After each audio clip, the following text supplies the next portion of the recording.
The words weren't supposed to be there. Gabriel Stone had never written them. Yet, staring at the manuscript on his desk, the ink was still wet. The page described his death, every detail, every scream, every betrayal, and it was signed with his name. Gabriel Stone was 41 years old, a man both admired and feared in the literary world. His novels weren't just stories. They were labyrinths of the human psyche, painted with betrayal, obsession, and the quiet violence that lived in families. Critics called him the surgeon of secrets. Readers called him the man who writes our nightmares. But Gabriel himself, he just called it survival.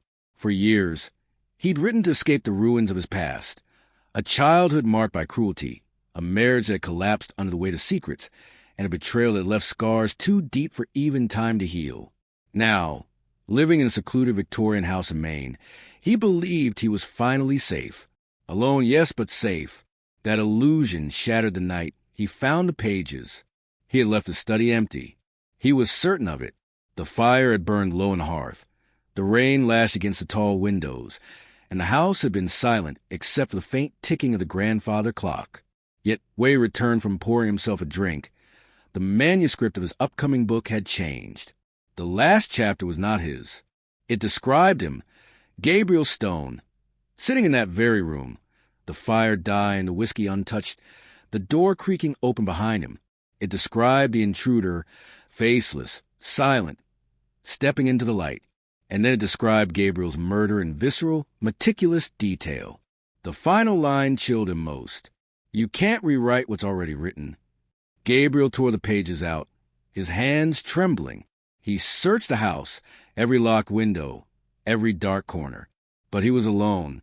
The storm outside seemed to laugh at him as thunder cracked above the cliffs. He tried to convince himself it was exhaustion, that he'd written the passage in some fugue state. After all, wasn't that what his ex-wife had always said?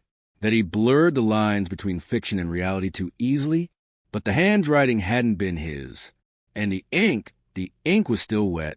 Over the following days, Gabriel tried to ignore it. He buried himself in editing, long walks by the sea, endless cups of black coffee. But then more pages appeared, sometimes on his desk, sometimes slipped between books on his shelves, sometimes folded neatly beneath his pillow when he woke. Each one carried pieces of a story he hadn't written, a story about him. They revealed secrets he hadn't told a soul, about his childhood, about the affair that ended his marriage, about the night his brother died. And with each chapter, the story drew closer to the present, closer to describing what he was doing at that very moment. By the 5th page, Gabriel stopped pretending it was a coincidence. Someone was in his house. Someone was writing his story for him. But who? He thought first of Evelyn, his ex-wife, brilliant, ruthless, and bitter after the divorce. She had once accused him of stealing her life and bleeding it into his novels. Could she be behind this? Some twist of revenge? Then he thought of Marcus Hale, his literary rival. Marcus had always envied Gabriel's success. A stunt like this, an elaborate psychological torment, wasn't beyond him. But a deeper, more terrifying thought gnawed at Gabriel's mind. What if it wasn't either of them? What if the writer was someone who knew him even more intimately? What if it was himself? The breaking point came one evening when Gabriel returned from town to find the study door wide open. He froze in the hall. He never left it open. Inside, the manuscript sat waiting on his desk, a single page on top. His breath caught as he read it. He will hear the whisper before he sees me. The room seemed to constrict around him. He spun, searching the shadows, his pulse hammering. That was when he heard it, so faint, so close to his ear. A whisper, his name. He bolted. Gabriel went to the police the next morning.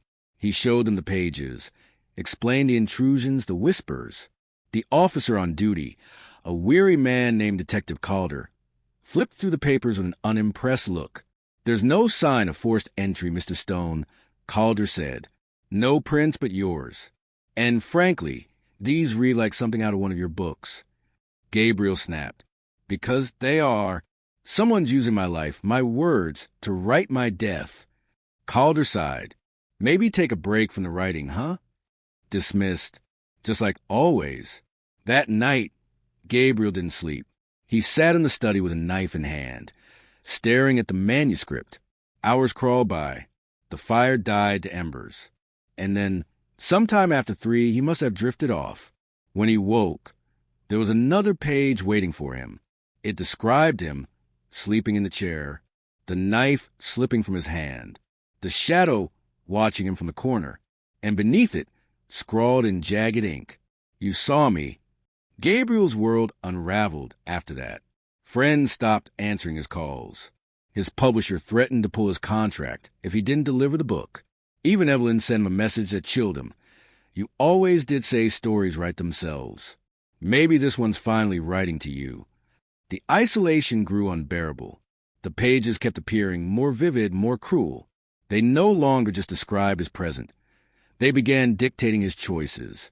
When he resisted, things went wrong.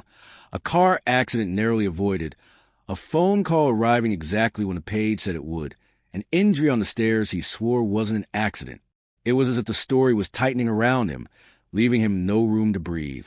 And then came the twist. One night, Gabriel found not one page, but an entire stack, an ending. He sat frozen as he read the final chapter of his life, written in that same hand, with that same mocking precision. It ended with fire. His house was engulfed in flames. His body was never found. His name is reduced to a myth, a ghost of a writer who vanished into his own story. He laughed bitterly, shaking his head. "Not this time," he muttered. He would burn the pages, scatter the ashes, and end this once and for all. But when he reached for the manuscript, it was gone. The fire started hours later. The flames roared to the old house with terrifying speed. Gabriel barely escaped, coughing and choking on smoke, collapsing on the cliffside as the house burned behind him. Everything, his work, his history, his life, was reduced to ashes, or so he thought, because when he staggered his car, desperate to flee, he found a single page pinned under the windshield wiper. The words written in that same jagged ink. "The story doesn't end here. It ends when you admit who's really writing it." Gabriel clutched the page, his heart pounding. He turned it over in his hand and froze. The handwriting wasn't just familiar. It was his. Not the careful, crafted script of his novels, but the frantic, broken scrawl he hadn't seen since he was a boy, scribbling in notebooks he swore no one had ever read. A memory struck him, one he'd buried deep. The nights in the basement, the punishments from his father, the stories he used to write to survive, stories where the bad men always got what they deserved. He had written this before, all of it, and as the wind tore the page from his hand, sending it spiraling into the dark, Gabriel heard the whisper again. Only this time, it wasn't outside him. It was inside. The cliffside stretched below him, the ocean roaring like applause. Behind him, his house smoldered. Before him, only darkness. And Gabriel Stone realized the most terrifying truth of all. The intruder had never been in his house. The intruder was in him.